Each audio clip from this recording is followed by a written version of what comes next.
Hello, friends. If you are collecting Social Security on Medicare or helping an aging parent navigate retirement this summer, I need you to stay with me for the next few minutes. Because starting July 1st, several changes are going into effect at the same time, and not a single one of them came with a letter in your mailbox. No announcement from SSA, no call from your insurance company. No segment on the evening news that actually explained what any of it means for your specific situation. That is what today is for. I am going to walk you through every major change hitting seniors this July, what it actually does to your money, your coverage, and your daily life, and exactly what you need to do before the month is over. Before we get into it, subscribe to this channel right now and turn on the bell. This is precisely the kind of update I track every single week, so you do not have to find out about it after the deadline has already passed. Subscribe now and let's get into it. Let's start with the one that is going to hit the hardest and the fastest. If you are currently enrolled in Medicare Part D and you take a prescription drug every single month, July is the month you need to pick up the phone and make one call. Here is why. In January 2026, Medicare's negotiated drug prices took effect for the first round of 10 medications. Drugs like Eliquis used for blood clots, Jardiance and Januvia used for diabetes, Entresto used for heart failure. The negotiated prices cut costs roughly in half. Eliquis dropped from $521 to $231 for a 30-day supply. Januvia went from $527 down to $113. That sounds like great news, and it is. But here is the problem that nobody is talking about. Thousands of seniors are still paying the old price. Not because the negotiated rate does not exist, it does, but because their specific Part D plan has not automatically updated what the member pays at the pharmacy counter. The new price is in the system, the plan has not passed it through to you. And the only way you find out is if you ask. Call the number on the back of your Medicare card this week. Ask specifically, what is my current cost sharing for my medication, and has my plan applied the 2026 negotiated price? That one question could save you hundreds of dollars every single month. Do not assume it has been applied. Verify it yourself. Now here is what is coming next on Medicare that you need to mark on your calendar. A second round of drug price negotiations is wrapping up right now this summer. This round includes Ozempic, Rybelsus, and Wegovy, the weight loss and diabetes medications that millions of Americans currently cannot afford. The negotiation deadline is August 1, 2026. New prices are expected to be published September 1st, with lower costs taking effect in 2027. If you have been avoiding one of these medications because of cost, or if your doctor recommended one and you said you could not afford it, watch for the September announcement. The price landscape is about to change significantly. The second change I want you to understand involves housing, and this one affects both seniors who rent and adult children or grandchildren who are apartment hunting right now this summer.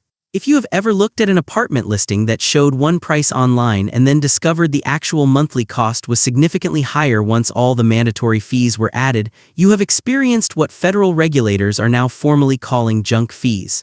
Trash pickup charges, mail processing fees, package delivery fees, administrative charges that appear only after you have already applied and in some cases after you have already signed. In March 2026, the Federal Trade Commission opened a formal rule-making process targeting this exact practice in the rental housing market, and they are not just making rules. They are already enforcing. Greystar Real Estate Partners, one of the largest property management companies in the country, reached a significant settlement with the FTC over hidden rental pricing. The agency sent checks to affected renters. Here is what this means for you practically right now.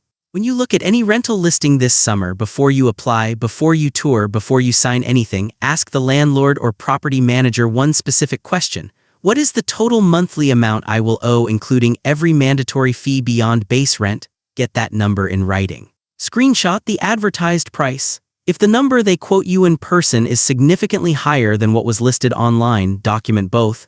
That gap is exactly what the FTC is pursuing. You have rights under existing Consumer Protection Authority. Use them.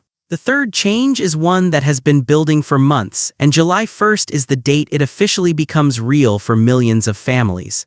The Save Student Loan Repayment Plan, which had kept loan payments paused for roughly 7 million borrowers while legal challenges worked through the courts, was ruled unlawful by a federal court in March 2026. Starting July 1st, loan servicers will begin sending formal notices to every borrower still enrolled in SAVE, giving them 90 days to choose a new plan. Now, I know some of you are thinking, I am retired. This does not apply to me. Stay with me for one more minute because there are two groups in this audience for whom this matters.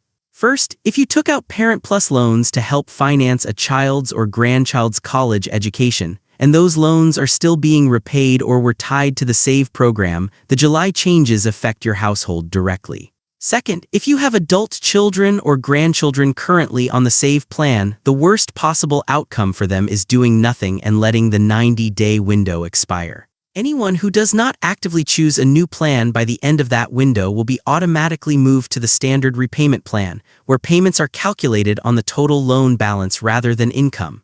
For low and middle-income borrowers, that shift can mean payments they genuinely cannot afford. The alternative being introduced is called the Repayment Assistance Plan, or RAP. Under RAP, monthly payments are calculated as 1% to 10% of adjusted gross income. There is a $10 minimum monthly payment regardless of income, and after 30 years of qualifying payments, remaining debt is canceled. It is not as generous as SAVE was, but it prevents balances from growing and it scales to what borrowers can actually pay. If someone in your family is on the SAVE plan right now, share this with them today. They do not have to wait for the servicer letter. They can contact their loan servicer right now and switch plans before the notice even arrives. Tell them not to wait. The fourth change is one that directly affects seniors who are still working, whether full-time, part-time, or seasonally, and it is a change in your favor. Starting with tax year 2026, overtime pay will appear as a dedicated separate line on your W-2 form. This matters because of a new deduction that was introduced under recent federal legislation. Workers who receive overtime pay can now deduct up to $12,500 of that overtime income from their federal taxable income. For married couples filing jointly, that cap doubles to $25,000. The deduction applies only to the overtime premium portion, meaning the extra amount earned above your regular rate of pay for hours worked beyond 40 per week. In 2025, this deduction existed, but workers had to calculate the eligible amount manually from their own pay stubs, which meant many people missed it or calculated it incorrectly. Starting this year, it will be clearly labeled on your W-2, making it straightforward to claim when you file. If you work any job that includes overtime hours, or if your adult children do, this deduction is worth flagging with whoever prepares your taxes. It is currently set to expire after 2028, which means 2026, 2027, and 2028 are the years to take full advantage of it.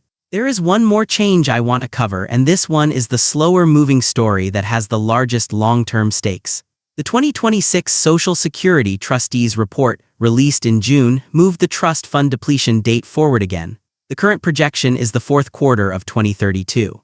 That is 1 quarter earlier than last year's estimate, and the trustees' own report explains why the date moved. Recent legislation reduced the income taxes that Social Security beneficiaries pay on their benefits. That is money that would have flowed back into the system. Less money flowing in means the timeline shortens. What happens in 2032 if Congress does nothing is not that Social Security disappears. Payroll taxes will still come in from every working American. What happens is that those taxes alone are only projected to cover 78% of what beneficiaries are owed, which means an automatic benefit cut of 22% for every recipient, regardless of age, regardless of how long they have been collecting. On the current average benefit of $1,781 per month, a 22% cut is $391 less every single month. For someone receiving $2,500 per month, it is $550 less. For someone receiving $1,500 per month, it is $330 less. Nothing changes for you today. The fund is fully supported through 2032 under current law. But the window for Congress to make gradual, manageable changes instead of emergency ones is now officially under 7 years.